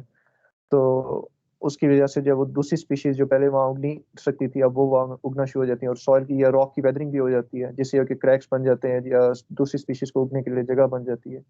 तो अब ये क्योंकि जब ये डेड होती है या ये जब वहां उग चुकी होती है, काफी हद तक सॉइल फर्टाइल हो चुकी है, तो मॉसिस आ जाती हैं। मॉसिस में जो है पॉलीट्राइकम टॉर्चुला, ये वो सारी चीजें आ जाएंगी। फिर उसके बाद हर्बेशियस स्टेज आती है जिसमें हर्ब्स जो है वो ग्रो करती हैं, जिसमें ग्रासेस हैं, जिसमें पोआ ग्रास हो सकती है, फेस्टुका या स्टीडिया। ये उसको मतलब फिर ये कि इनकी फिर जब ये कि इनकी डिकम्पोजिशन से जो है, या जो जब ये उस एक स्टेज पे आती है कि फर्टाइल इतनी हो जाती है कि श्रब्स आके इनको रिप्लेस करती है। और एंड में जो है फिर उसी तरह से हमारे पास क्लाइमेक्स फॉरेस्ट आ जाता है कि उसके अंदर वो जीरोफिटिक श्रब्स हैं वो भी रिप्लेस हो जाते हैं मेसोफिटिक वन से, और फिर प्लांट्स हैं वो आ जाते हैं जो टॉल ग्रीन प्लांट्स होते हैं। और इसी तरह से उनकी भी वही डोमिनेंट स्पीशी होती हैं, फिर सब डोमिनेंट स्पीशीज हो सकती हैं। तो बस इसके अंदर सक्सेशन में आपने जो ऊपर वाली टाइप्स हमने स्टडी की, आप उसके पर मतलब कि उसको फोकस कीजिए, ऑटोजेनिक, एलोजेनिक, प्राइमरी, सेकेंडरी, सेमोसीर, लिथोसीर, हेलोसीर। उसके अलावा स्टेजेस, इसकी डिफरेंट स्टेजेस, और स्पाइनस स्पीशीज जो होगी, इसके ऊपर फोकस करें। बाकी जो है वो इसको करने की जरूरत नहीं है। लॉन्ग लॉन्ग के लिए ठीक है, मतलब या इंटरव्यू के टाइम आप लाजमी इसको देख के जाइएगा, कुछ एक दो जहन में एग्जांपल रख लीजिएगा, लेकिन अभी नहीं, अभी इतना टाइम जाया करने की जरूरत नहीं बनेगी। उसके अलावा एंड में हमारे पास बस ये आखिरी टॉपिक है, इकोसिस्टम का टॉपिक है। इकोसिस्टम हमें पता है कि ये जियोग्राफिकल एरिया है जिसमें प्लांट कम्युनिटीज या डिफरेंट कम्युनिटीज, पूरी कम्युनिटी कोई भी हो सकती है, वो with its non living environment, उसको हम इकट्ठा जब करते हैं तो हम उसको इकोसिस्टम कह देते हैं, ठीक है। इकोसिस्टम कंटेन्स बायोटिक और एबायोटिक कंपोनेंट्स। इसमें बायोटिक आपको पता है सारे लिविंग ऑर्गेनिज्म आते हैं, और एबायोटिक में जो है वो सारे जो है नॉन लिविंग है, जिसमें लैंड, एयर, वाटर, सॉइल सब कुछ इसी में आ जाता है। उसके बाद इकोसिस्टम और बायोम, अक्सर हम पढ़ते हैं बायोम के साथ हम इकोसिस्टम मिक्स ही कर रहे होते हैं, हम ग्रासलैंड इकोसिस्टम कह देते हैं, ग्रासलैंड बायोम भी कह देते हैं, हम ट्रॉपिकल रेन फॉरेस्ट बायोम कह देते हैं, फिर फॉरेस्ट के साथ इकोसिस्टम भी वर्ड यूज करते हैं। तो इकोसिस्टम बायोम में थोड़ा सा डिफरेंस है। इकोसिस्टम, इसका सिंपल डिफरेंस तो ये है कि इकोसिस्टम छोटे लेवल पे होता है, और बायोम जो है वो एक ज्यादा बड़ी टर्म है, पूरे उसके अंदर काफी सारे इकोसिस्टम भी हो सकते हैं, ठीक है। अब वो इसके उसने क्लैरिफाई किस तरह से किया, उसने कहा कि अगर आप सपोज करें जैसे हमारे पास एक पॉन्ड है, ठीक है, और पॉन्ड के जो आप बिल्कुल जो मतलब उसका सेंटर रीजन होता है, जो भी होता है उसका मतलब सेंटर एरिया जो है, उसके अंदर स्पीशीज जो है वो डीप वाटर के अंदर होती हैं, ठीक है। उधर जो है वो उस तरह से स्पीशीज नहीं होंगी प्लांट्स की, या जो भी जो फाइटोप्लैंक्टन्स होंगे वो उस तरह से नहीं होंगे एज कम्पेयर टू जो कि बिल्कुल कोने पे होंगी, ठीक है। मतलब कि अगर किसी के आप जो बिल्कुल कह सकते हैं साइड एरियाज हैं किसी पॉन्ड के, उस पे ग्रासेस भी उगी होती हैं, उसके ऊपर डिफरेंट मतलब के प्लांट स्पीशीज भी उगी होती है, एल्गी भी सारी तकरीबन वहीं पे खड़ी होती है, और दरमियान में जाते हैं तो डिफरेंट उसका एनवायरनमेंट हो जाता है। तो एक तरह से देखा जाए तो वो इसकी एग्जांपल ये बनती है कि जो उसके कोने वाले हैं वो और इकोसिस्टम वाले हैं, नीचे जाते हैं तो वो थोड़ा सा और इकोसिस्टम बन जाता है। एक ही पॉन्ड के अंदर या एक ही बायोम के अंदर आपको डिफरेंट इकोसिस्टम मिलते हैं। तो इस तरह से वो कहते हैं कि अब यहाँ पे उसने एग्जाम्पल उसको सही तरह से देख लेते हैं वैसे। For example, one type of biome is a marine biome. Within that biome, you can have many ecosystems like coral reef, the intertidal zone, a kelp forest, and open ocean. ठीक है, मतलब वो कह रहा है कि अगर आपके पास ओशियन ही है, ये बायोम में आ जाता है, ठीक है, या आपके पास ये मेरीन बायोम है, तो आप उसके पास देखें उसके अंदर कोरल रीफ भी हो सकती हैं, वो एक अलग इकोसिस्टम में आ जाती हैं। उसके बाद वो फॉरेस्ट भी हो सकते हैं, केल्प के प्लांट्स भी ग्रो कर रहे हैं, उसके साथ ओपन ओशन भी है अलग से। तो वो सारा मतलब कि एक इकोसिस्टम, डिफरेंट इकोसिस्टम है, लेकिन बायोम एक ही है जो कि मेरीन बायोम है। तो ये एक थोड़ा सा टर्म है। वैसी बायोम की आपको डेफिनेशन आनी चाहिए कि लार्ज रीजनल कम्युनिटी है primarily determined by it's climate. उसके अलावा जो इस पिक्चर को लगाया है मैंने यहाँ पे, इसके ये है कि इसको आपको समझने में आसानी होगी जब बाकी हम बायोम्स आगे स्टडी कर रहे हैं। ये हमारे पास एक अर्थ की जो है एक पिक्चर है, ठीक है। उसके अंदर से वो मतलब कि अर्थ को हमने रिप्रेजेंट किया हुआ है इस गोल चक्कर से, गोल दायरे से। बीच में हमारे पास जो लाइन है वो इक्वेटर की है। इक्वेटर के दोनों साइड्स पे ट्रॉपिक्स होते हैं। जो ऊपर वाला ट्रॉपिक होता है उसको हम ट्रॉपिक ऑफ कैंसर कहते हैं, नीचे वाले को ट्रॉपिक ऑफ कैप्रिकॉर्न कहते हैं। उससे ट्रॉपिक से दोनों ऊपर जो है टेम्परेट रीजन होते हैं, और फिर एंड पे जो है हमारे पास पोल्स होते हैं जिनको हम पोलर रीजन कहते हैं, ठीक है। अब यहाँ पे जो है आगे जो है इसके इसकी मैंने बाकी इसकी जो साथ तस्वीर लगाई है, इसमें वो दिखाएगा किस तरह से कि जो ट्रॉपिक्स, जो इक्वेटर है उसके ऊपर हमारे पास ट्रॉपिकल रेन फॉरेस्ट होते हैं सारे, ठीक है। मतलब कि सबसे ज्यादा जो स्पीशीज डाइवर्सिटी होती है हमेशा ट्रॉपिक्स पे, मतलब ट्रॉपिकल रेन फॉरेस्ट पे होती है, और वो इक्वेटर के ऊपर होता है। तो आपको याद होता है आपकी बायोलॉजी में ये सवाल आया था कि स्पीशी रिचनेस कहाँ पे सबसे ज्यादा होती है, तो वो पोल से इक्वेटर की तरफ ज्यादा होती जाती है। तो यही सवाल था उस टाइम पेपर में, तो इक्वेटर पे सबसे ज्यादा होती है। उसके बाद ट्रॉपिकल रेन फॉरेस्ट यहाँ पे सबसे ज्यादा होते हैं। ये है सारे वो रीजन जो ट्रॉपिक्स पे हैं, ठीक है। उसके बाद आप टेम्परेट फॉरेस्ट आप देखें, अगर यहाँ पे उसने दिए जो टेम्परेट रीजन के अंदर आते हैं, कि वो 60 डिग्री साउथ या इसके करीब होंगे, ठीक है, या 60 डिग्री नॉर्थ पे होंगे। उसमें टेम्परेट डेसिडस फॉरेस्ट है, ग्रास लैंड है, नीचे भी टेम्परेट डेसिडस फॉरेस्ट और ग्रास लैंड है। उसके अलावा बाकी जो है ऊपर आप जाएंगे तो टाइगा जो आ जाता है, जैसे हमें पता है कि वो ठंडे इलाकों के जो है वो इकोसिस्टम है या बायोम है। फिर आर्कटिक टंड्रा है, उस एंड में जो है पोलर कैप्स हैं। डेजर्ट जो है वो ऑलमोस्ट टेम्परेट और ट्रॉपिक्स के दरमियान में होते हैं, सब ट्रॉपिकल एरियाज में डेजर्ट होते हैं, ठीक है। यहाँ पे बारिश कम होती है आमतौर पे, लेकिन ये कि टंड्रा में जो है इससे भी कम होती है। तो बाकी उसके अलावा एक और चीज भी है, रेन जो है हमेशा वो ट्रॉपिक्स पे ज्यादा होती है। तो ये इसको अंडरस्टैंड करने में आपको इजी होगा, इस वजह से मैंने इसको तस्वीर को यहाँ पे लगाया कि ताकि ये पता चल जाए जब हम टेम्परेट डेसिडस फॉरेस्ट की बात करें, इसका मतलब ये है कि हम टेम्परेट एरियाज की बात करें, मतलब ऐसे एरियाज जो इस जगह पे हैं 23.5 डिग्री नॉर्थ से 66.5 डिग्री नॉर्थ के दरमियान में। और ट्रॉपिकल्स की बात करें तो वो रीजन है जो 0 से लेके 23.5 डिग्री दोनों साइड्स पे इस तरह के वो है। तो अब पहला हमारे पास यहाँ पे आता है रेन फॉरेस्ट बायोम। तो रेन फॉरेस्ट बायोम में हमने स्टडी कर लिया कि रेन फॉरेस्ट बायोम हमेशा ट्रॉपिकल एरियाज पे होते हैं, टेम्परेट पे भी हो सकते हैं वैसे। तो ये हॉट एंड ह्यूमिड क्लाइमेट में होते हैं, क्लोज टू इक्वेटर होते हैं हमेशा। उसके अंदर ट्रॉपिकल रेन फॉरेस्ट जिसके सबसे बड़ा रेन मतलब कि एग्जांपल है, उसके अंदर ये होता है कि 79 टू 394 इंचेस जो है ऑलमोस्ट रेनफॉल होती है एवरी ईयर। तो एनुअल रेनफॉल जो है 79 टू 394 इंचेस है, और ये सबसे ज्यादा मैक्सिमम इसी की रेनफॉल है। आगे जो मैंने दिया हुआ है वैसे सेंटीमीटर्स में दे दिया, लेकिन उसको इंचेस में होना चाहिए। लेकिन अगर आपको इंचेस को सेंटीमीटर में कन्वर्ट करना हो तो एक इंच में 2.5 सेंटीमीटर होते हैं। तो आप मल्टीप्लाई कर लेंगे तो आंसर जैसे आ जाता है।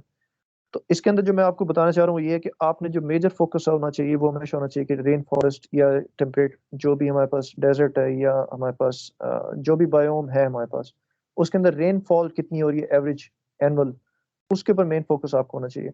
तो आपको पिछली बारी बायो जिन्होंने जिन्होंने दिए उनको फिर भी याद होगा कि पिछली बार उन्होंने पूछते थे कि जो ट्रॉपिकल रेन फॉरेस्ट होते हैं उसमें कितनी, या शायद टेम्परेट का पूछा था कि कितनी जो है वो आमतौर पे उसमें बारिश होती है, एनुअल रेनफॉल है। तो ऑलमोस्ट 500 थी, लेस देन 500 सेंटीमीटर्स थी। तो यहाँ पे उसके आगे दिया हुआ है, ठीक है, ट्रॉपिकल रेन फॉरेस्ट में 79 टू 394 इंचेस है। इसको कन्वर्ट करेंगे तो ये काफी ज्यादा बन जाता है सेंटीमीटर्स में। टेम्परेट रेन फॉरेस्ट में कितनी है? मोर देन 300 सेंटीमीटर्स है एनुअल रेनफॉल। उसके बाद डेजर्ट बायोम्स में कितनी है? Receive less than 25 centimetre of annual rain. ठीक है, इसके अंदर लेस देन 25 है। टेम्परेट में मोर देन है, इसके अंदर लेस देन है। ग्रासलैंड में है, ग्रासलैंड बायोम्स में रिसीव रेन बिटवीन 25 टू, ये 7 लिखा हुआ है, इसको गलती हो गई है में से, ये 75 है। वो बस एडिट मेरे ख्याल से उस टाइम कर नहीं सका मैं। तो 25 टू 75 सेंटीमीटर्स पर ईयर है जिसकी रेनफॉल है। अब आगे सवाल अक्सर आपने देखा होगा कि ये पेपर में आते हैं, ठीक है, जिन्होंने ज्योग्राफी पढ़ी है, जो जिन्होंने जनरल नॉलेज की स्टडी की हुई है, तो उन्हें पता होगा कि ये स्वानाज और प्रेरीज और ये स्टेपीज और पंपाज, ये सारे क्वेश्चन आते हैं कभी कभार पेपर में। तो ग्रासलैंड बायोम्स की डिफरेंट नेम्स दिए हुए हैं डिफरेंट एरियाज के हिसाब से। जो ग्रासलैंड इक्वेटर के करीब है, मतलब वही जो ऊपर लाइन जा रही है इक्वेटर के करीब, उसके जो हम ग्रासलैंड है उसको हम स्वानाज कहते हैं। उसके अंदर ऑलमोस्ट 120 सेंटीमीटर तक रेन हो सकती है, ठीक है। उसके अलावा जो टेम्परेट एरियाज के, यानी जो 23.5 डिग्री से 66.5 डिग्री के दरमियान की जो ग्रासलैंड है, उसको हम प्रायरीज कहते हैं, ठीक है। इस तरह से हमारे पास पेम्पास है जो कि साउथ अमेरिका में जो है, मतलब उन ग्रासलैंड्स को हम, साउथ अमेरिका वाले ग्रासलैंड्स को हम पेम्पास कहते हैं। वो यहाँ पे मेंशन करना भूल गया हूँ। और अगर आप इसी तरह से रशिया वाली साइड पे देखेंगे तो उसके ग्रासलैंड्स को वो स्टेपीज कहते हैं, ठीक है। तो ये 4-5 नाम दिए हुए हैं डिफरेंट ग्रासलैंड्स को उनके डिफरेंट जियोग्राफिकल मतलब की डिस्ट्रीब्यूशन के हिसाब से। तो ये क्वेश्चन पूछ सकते हैं स्वानोस का, प्रेरीज का, पेम्पास का और स्टेपीज का। उसके अलावा आखिरी में ये सेकंड लास्ट है मेरे ख्याल से, डेसिडस रेन फॉरेस्ट है। डेसिडस रेन फॉरेस्ट वो होते हैं जो, डेसिडस ट्रीज आपको पता होना चाहिए पहले, वो होते हैं कि जो हर साल जो है अपने लीव्स को शेड कर देते हैं, ठीक है, और अगले साल जो है उनके नए लीव निकलते हैं। तो इस तरह के कोई भी फॉरेस्ट होंगे तो उनको हम डेसिडस रेन फॉरेस्ट कहते हैं। और ये सारे के सारे, अब ये तकरीबन ट्रॉपिकल रेन फॉरेस्ट से ऊपर चलने वाली बात है, ठीक है, मतलब टेम्परेट एरियाज के करीब के हैं ये सारे। और एंड में या सॉरी, बोरियल फॉरेस्ट है, या बोरियल फॉरेस्ट वो होते हैं जिसके अंदर कॉनिफरस ट्रीज होते हैं। कॉनिफरस ट्रीज का आपको पता है आमतौर पे सारे जिम्नोस्पर्म्स ही हैं। इनके ऊपर कौन सी, जाहिर सी बात है, साल लगती हैं, साल तो, लेकिन जब भी लगती हैं तो इनकी कौन के ऊपर ही हमेशा इनकी डेवलपमेंट होती है। उसके अलावा ये है कि ये सारे के सारे वो होंगे जो आमतौर पे एक तरह से जीरो फेटिक कंडीशंस में रह रहे होते हैं, क्योंकि हमें ये भी पता है कि बेशक जिस तरह से मर्जी हो रही है, लेकिन ये है कि वाटर अगर वो रिटेन नहीं कर पाती सॉइल, तो वो एक तरह से जीरो फेटिक कंडीशन नहीं बन जाती है। इसी तरह से आगे हमारे पास टंड्रा भी है। टंड्रा भी है, कोल्ड ड्राई क्लाइमेट में रहते हैं, मतलब कि वो स्पीशीज होती हैं प्लांट की जो कोल्ड ड्राई क्लाइमेट में, ये बिल्कुल पोल्स के करीब ही आ जाते हैं ऑलमोस्ट। तो वहाँ पे जितनी भी स्पीशीज होती हैं वो ऑलमोस्ट, बस वो कुछ उनका सीजन होता है कि उस टाइम वो ग्रो करती हैं, उस टाइम फ्लावरिंग होती है उनकी, उस टाइम रिप्रोडक्शन होती है। उसके बाद दोबारा से वो पर्मा फ्रॉस्ट की कंडीशन आती है। पर्मा फ्रॉस्ट ये होता है कि सॉइल हमेशा फ्रोजन रहती है, हमेशा बर्फ जमी रहती है, तो उसको हम पर्मा फ्रॉस्ट कह देते हैं, ठीक है। तो इसी तरह से एक और इसके अंदर टर्म थी टंड्रा को, एक, सॉरी, चलो जहन से निकल गई है। हाँ, यहाँ पे वैसे बोरियल फॉरेस्ट को हम आमतौर पे टाइगर कहते हैं रशिया में। तो टाइगर के अक्सर अगर नाम आ जाए कि टाइगर कहाँ पे होता है तो बोरियल फॉरेस्ट ही होते हैं, उसके अंदर सारे कॉनिफरस ट्रीज होते हैं। और टंड्रा में जो है वो सबसे लीस्ट बायोडाइवर्स है। मतलब ये कि अगर आपसे क्वेश्चन कभी पूछ लिया जाए कि क्या डेजर्ट इकोसिस्टम सबसे ज्यादा लीस्ट डाइवर्स है, सॉरी सबसे कम डाइवर्स है, या टंड्रा जो है सबसे कम डाइवर्स है बायोडाइवर्सिटी के हिसाब से, तो उसके अंदर टंड्रा जो है वो सबसे कम, उसके अंदर मतलब कि स्पीशी जो है वो उसकी डाइवर्सिटी मिलेगी आपको। मतलब यहाँ पे स्पीशी रिचनेस सबसे कम है टंड्रा के अंदर, डेजर्ट से भी कम है। उसके बाद फूड चेन आखिरी हमारे पास टॉपिक है इसके अंदर। फूड चेन आपको पता है कि ये एक कॉन्टिन्यूस मतलब कि एक लीनियर एक तरह से मैप है कि कैसे एनर्जी जो है मूव करती है from one trophic level to another trophic level या from one organism to another organism. तो इस तरह ये मतलब कि इस पूरी चेन को हम कहते हैं फूड चेन, ठीक है। और अगर आपके पास डिफरेंट फूड चेन्स इकट्ठी कर दी जाए जिसके अंदर मतलब कि एक कंज्यूमर वो दूसरे कंज्यूम भी कर रहा है और खुद भी कंज्यूमर है, तो इस तरह से जो है वो डिफरेंट जो मतलब फूड चेन्स हैं उसको हम इकट्ठा जो है फूड वेब कहते हैं, ठीक है। Natural representation of food chains, different food chains together, वो उसको हम फूड वेब में कहते हैं। और एक पिछली बारी आपको याद हो कि पिछली बारी सवाल आया था कि जो फूड चेन होती है उसके अंदर एनर्जी फ्लो किस डायरेक्शन होती है, क्या वो यूनि डायरेक्शनल होती है, क्या वो बाई डायरेक्शनल होती है, क्या वो मतलब कि वो डाइवर्स डायरेक्शंस होती है, मतलब और दो डायरेक्शंस में होती है कि ऊपर मतलब कि रिसीव भी हो सकती है, सेंड भी हो सकती है। तो एनर्जी फ्लो हमेशा यूनि डायरेक्शनल होती है। यूनि डायरेक्शनल का मतलब ये है कि आपके पास एक प्रोड्यूसर होगा और वो एनर्जी बनाएगा, उसके बाद एक उसका कंज्यूमर होगा, वो एनर्जी कंज्यूम करेगा, उसके बाद दूसरा एनर्जी कंज्यूमर होगा जो उसको एनर्जी कंज्यूम करेगा। बेशक वो ट्रॉपिक लेवल में जिस तरह से मिक्स हो रहे हैं उसकी खैर है, लेकिन ये है कि प्रोड्यूसर के बाद कंज्यूमर पे जानी है, उसके बाद एक और कंज्यूमर पे जानी है, उसके बाद एक डिकम्पोजर के पास चली जानी है। तो ये सारी की सारी जो है हमारे पास एक एनर्जी का एक फ्लो था कि वो प्रोड्यूसर से डिकम्पोजर तक चला गया एक यूनि डायरेक्शन में, ठीक है। तो यूनि डायरेक्शनल होती है हमेशा एनर्जी फ्लो जो है। उसके अलावा फूड चेन के हमारे पास 4 ट्रॉफिक लेवल्स हैं, ये अक्सर पूछ लेते हैं वो क्योंकि वो मिक्स इस तरह से करते हैं कि टर्शी कंज्यूमर लोग ये समझते हैं क्योंकि टर्शी जैसे ही आपके जहन में आता है तो हम ये सोचते हैं T3 होना चाहिए, लेकिन वो T4 होता है क्योंकि प्राइमरी जो हमारे पास ट्रॉफिक लेवल है या ट्रॉफिक लेवल 1 है वो प्रोड्यूसर्स का होता है। उसके बाद प्राइमरी कंज्यूमर हमारे पास ट्रॉफिक लेवल 2 पे होते हैं, हर्बीवोर्स होते हैं आमतौर पे ये सारे। उसके बाद सेकेंडरी कंज्यूमर होते हैं, ये ओमनीवोर्स हो सकते हैं, ठीक है। ये ट्रॉफिक लेवल 2 पे आते हैं, सॉरी 3 पे आते हैं ये। और उसके बाद हमारे पास लास्ट ट्रॉफिक लेवल जो ट्रॉफिक लेवल 4 है, जो कि हमारे पास टर्शी कंज्यूमर्स का है, जिसके अंदर सारे बड़े प्रीडेटर्स हैं जो कि सेकेंडरी कंज्यूमर्स को भी जो है कंज्यूम कर लेते हैं, तो वो उसके अंदर आता है।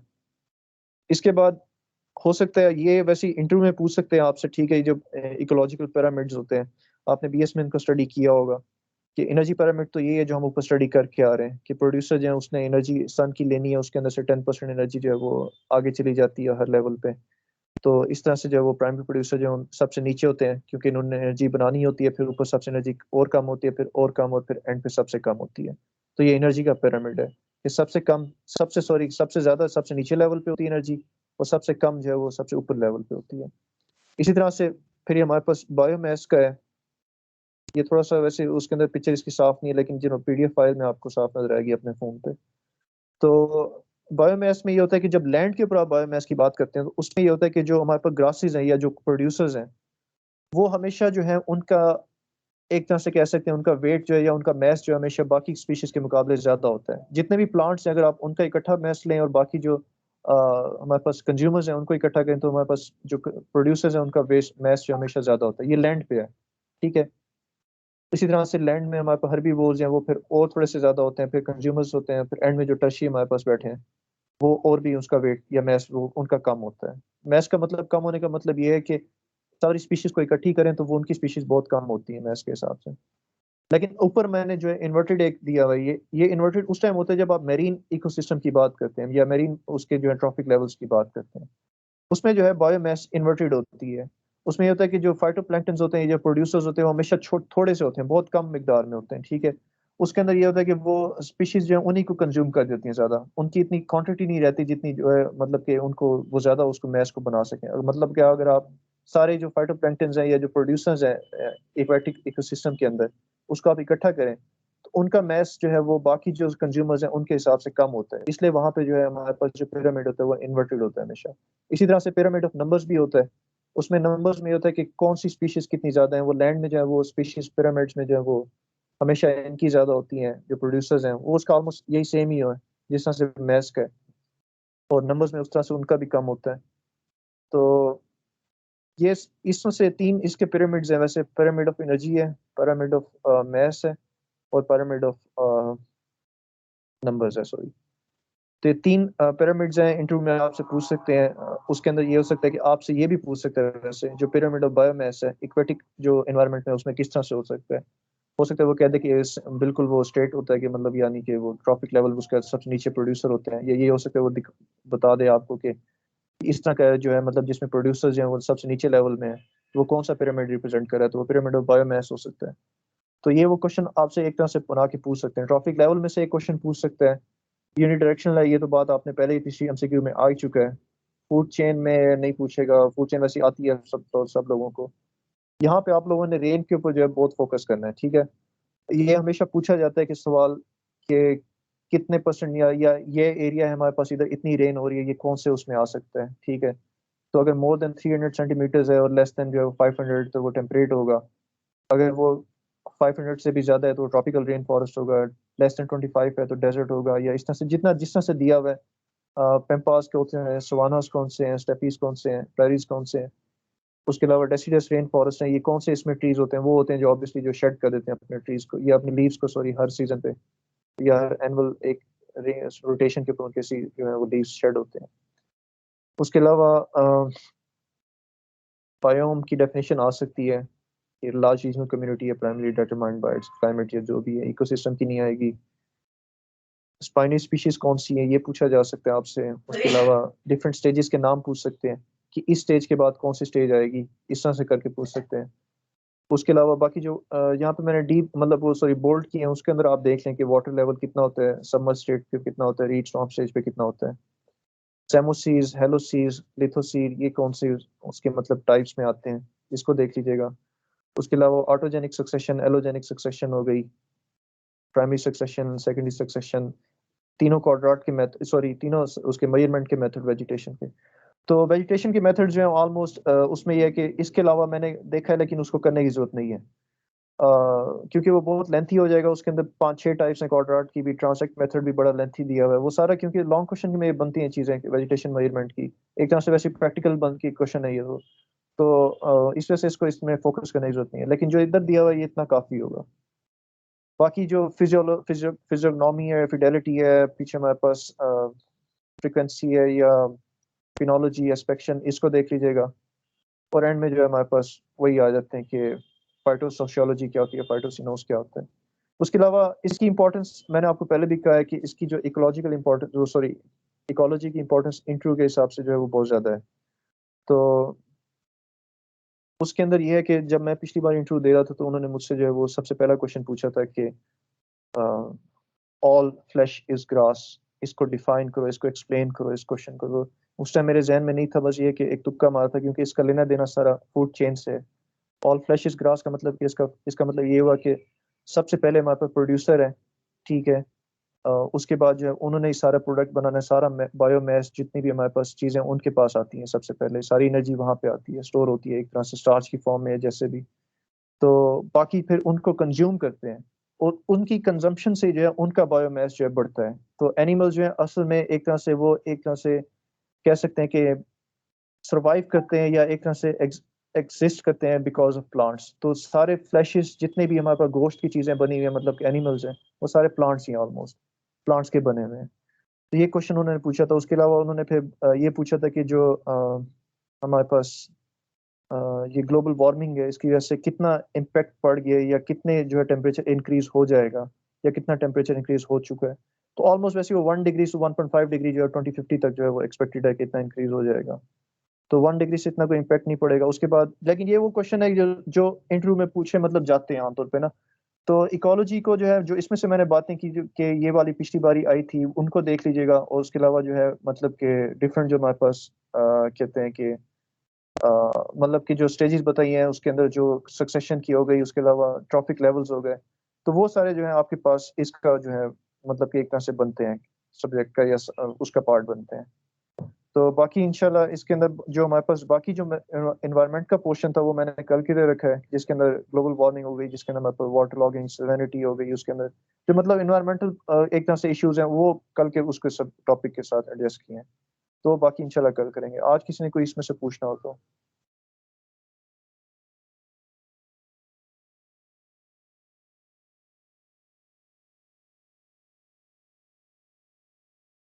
किसी का कोई क्वेश्चन है इसमें से?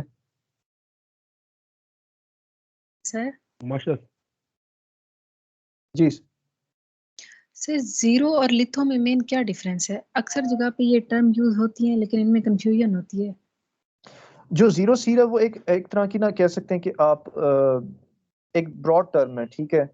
लिथोस्फेयर या लिथोसीर सॉरी जो है उसकी जो है एक तरह से एक सब टाइप है जीरो शेयर की।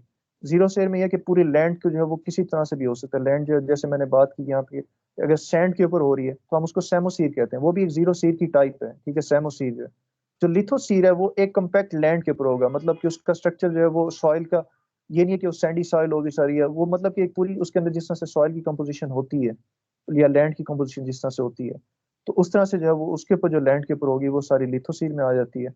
और बाकी जीरो सीर जो है वो एक तरह से कह सकते हैं बड़ी जो है एक टर्म है इस लिथोसीर के लिए या सेमोसीर के लिए, या बाकी जो डिफरेंट उसके ऊपर हो सकती हैं लैंड के ऊपर। तो इस तरह से उसका थोड़ा सा एक छोटा सा फर्क है।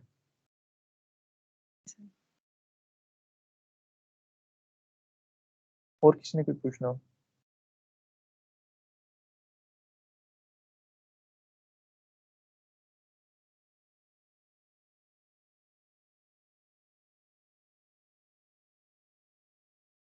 सर आपका बहुत बहुत शुक्रिया, आपने माशाल्लाह बहुत अच्छे तरीके से एक्सप्लेन किया और बहुत सारे कॉन्सेप्ट्स क्लियर कर दिए। आपका बहुत बहुत शुक्रिया sir, again thank you so much. Thank you.